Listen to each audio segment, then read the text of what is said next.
Hey, Tony Gaston here, popping in.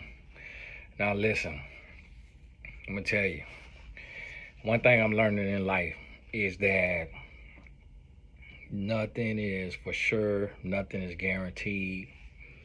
You never really know how you're gonna be tested.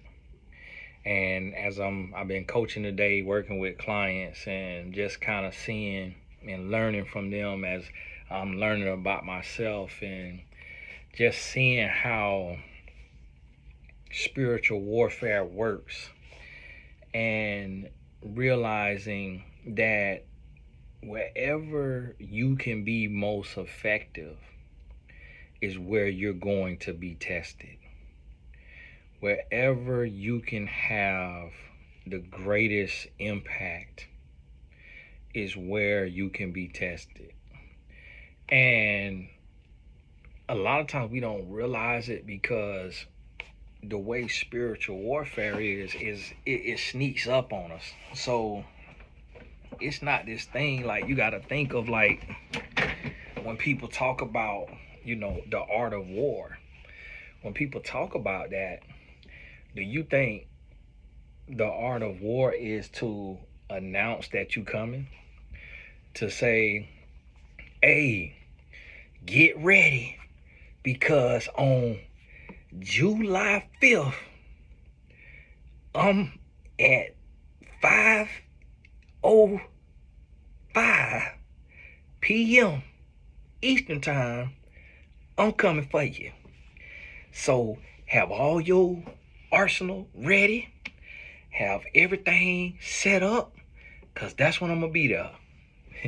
That's not the art of war. Like, it's going to sneak up on you. And here's the thing, where you are supposed to be vulnerable, or where you've struggled and you've worked and you've put in the work, you then gonna come to a place to where you're strong in that area. But by focusing on that area, you've left some weaknesses in other areas, because we can't focus on everything at one time. Like the saying says, if you chase two rabbits at once, you'll catch neither. So you have to be locked in and focus on one area. And when you focusing on one area, this other area could be forgotten about, or it could be getting weaker, and then you can alternate. But if one area has really tested you and tried you in your life, then you're going to put all your resources there. And then when you put all your resources there, you come to a place to where you're like, okay, all my resources are there. So I really didn't have time to focus over here. And then you'll be attacked over there. An example is, you might be struggling with grief. You done lost a loved one.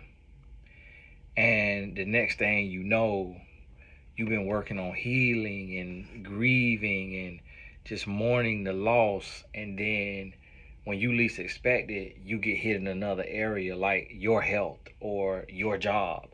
And then it's like, whoa, I felt like breaking down off of this, but I found a way to fight and stand and to stay strong.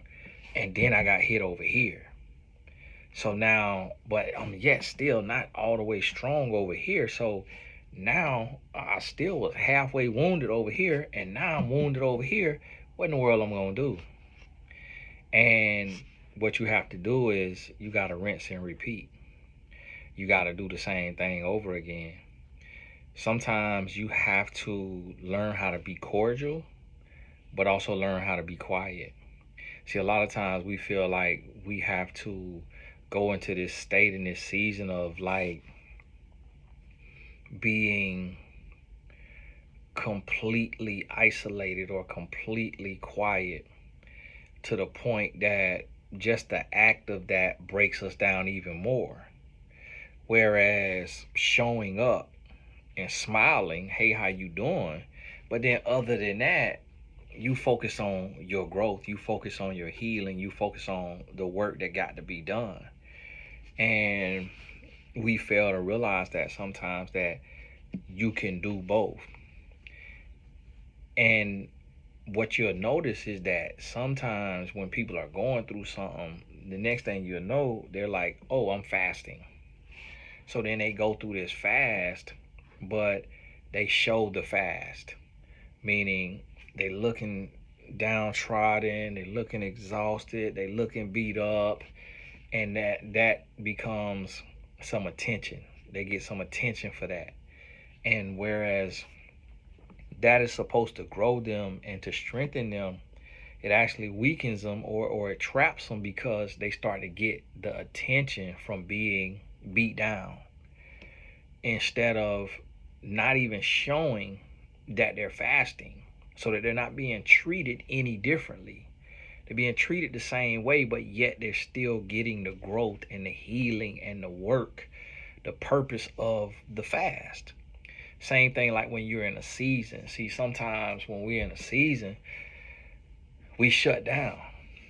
And so when you shut down and you don't rely on your muscle memory, then you weaken your body, because everything is telling you to shut it down and you listen. So now you give in, and now you've given your mind control over you instead of telling your mind what to do. So let me give you an example. Let's say you going through and it's hard on you, it's tough on you, but then you take your 2 weeks vacation or your 3 weeks vacation. But then on top of that, then you take a week unpaid leave or 2 weeks unpaid leave, when the muscle memory says get up and go to work.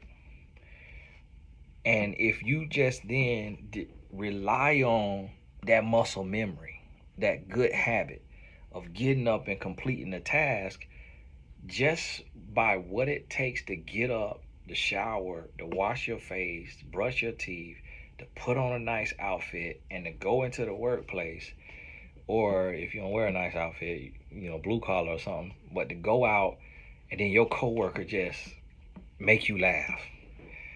Your boss got a gift for you. You meet this new employee that's just such a breath of fresh air. And just by you going through the motion, by you getting up and just leaning on that muscle memory, leaning on what you know you ought to be doing, it builds you back up, it strengthens you, and it gets you back to where you need to be.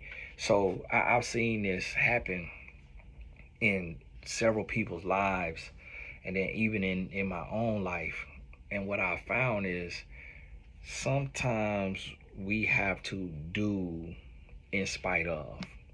Sometimes we have to go with what we know and do what we know we are supposed to be doing, even though it hurts, even though it's uncomfortable. We got to do it.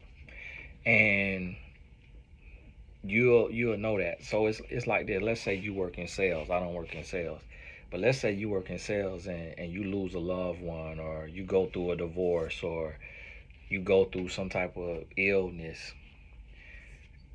You shut down and you stop selling. You stop doing your job. Guess what's finna happen on top of whatever you going through? Now you about to go broke. Now your bills about to be late. They about to be overdue. Now that's finna add a whole nother level of stress on top of what you already going through. But you so good at sales, you so good at what you do, you could pick that phone up. Yes, hello, this is such and such, and I'm just calling you. Have you heard about such and such? And have you and you get off that phone and you you right back to crime. But guess what? You just worked the muscle. You just strengthened the muscle. You just made you some money.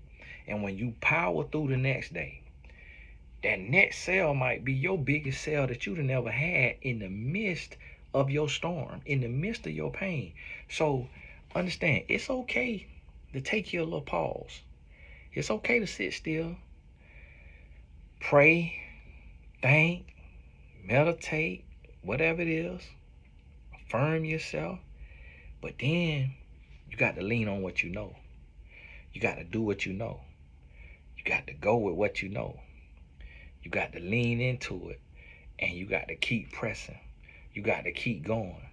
And you got to realize and understand that, hey, this is what it's going to be.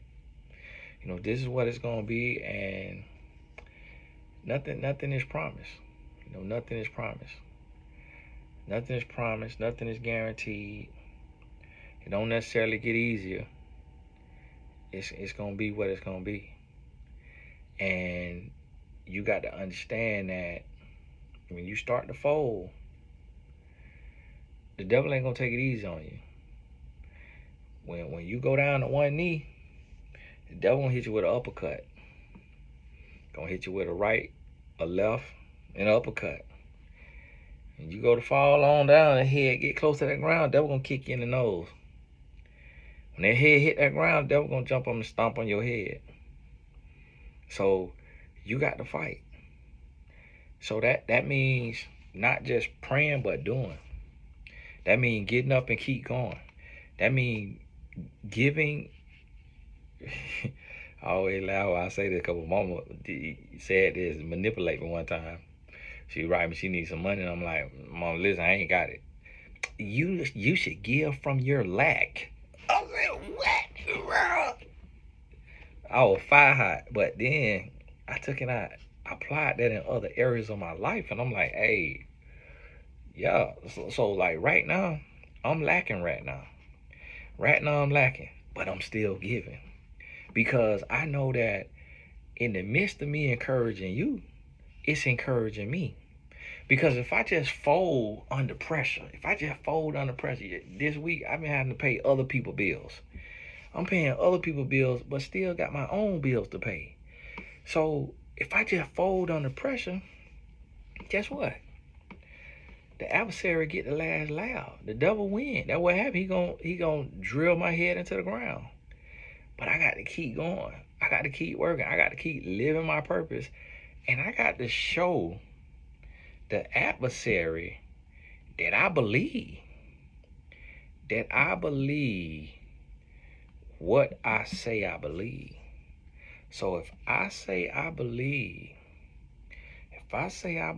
that, if I say I trust God, but as soon as some pressure hit, I fold, the adversary like, oh, you don't trust God? Oh, you ain't walking by faith. You walking by sight. You can't see your blessing. You can't see how something gonna work out. You can't see how it's gonna turn out, and you folding. You just sitting and pouting and crying and complaining, and now you getting mad at God. Now you turning your back on God. Oh, I got you now. I got you. Hey, y'all, come on. He weak. Yeah. Mortal Kombat, finish him. That's how the adversary works. But when you get up and you go, and you press through, and you keep going, he like, whoa, hold on. And then everybody get to see. Everybody who know you struggling, everybody who know you going through, they get to see glory. They get to see God's glory through you. So not only do you come out on the other side refined and better, but you also a witness in the midst. You a blessing in the midst of it. So this is what I want you to realize and understand. So, hey, think on this thing now. Think on this thing. Get this thing in your spirit. Process it. Sit with it. It ain't easy, and it might not get easier. It ain't easy, and it might not get easier. But guess what? You could get stronger. You could get wiser. You could get better. You could grow. You can heal. You could learn. And guess what? You can win. That's the thing. You can win. So, hey, this Tony Gaskin. This week, We got the 50% off the 4th of July sale. I really don't celebrate the holiday, really don't know what it means, but I'm free and free indeed. I'm independent in the Lord. The coupon code is Loving Myself. LOVINGMYSELF. And it applies to all the courses on TonyGasselsAcademy.com. Just make sure when you click buy, on that next page, you'll see account summary, drop down arrow, put your coupon code in, click apply. You'll see the price change. So if you don't see the price change, don't click buy 2 times. You click it that 1 time, it'll take you to the checkout page. You click it a second time, that price that you paid, that's what you just paid. So make sure you enter the code and you make sure it changed before you proceed. It's Tony Gas and God bless you. Oh, New York City. Let me try to remember to put the link in the description. But I'll be there August 19th, I believe it is. August 19th, I'll be one of the speakers. I'll be speaking. A little healthy relationship, life, love, business, relationship event at I think it's at a church up there in New York City. So if you're in the New York City area, make sure you check my Instagram stories every day where I put it at. If I forget to put it here, then email in. If I forget to put it in the description box, email in to support at Tony Gas and get that link. Love to meet you in person. God bless you. We'll talk soon.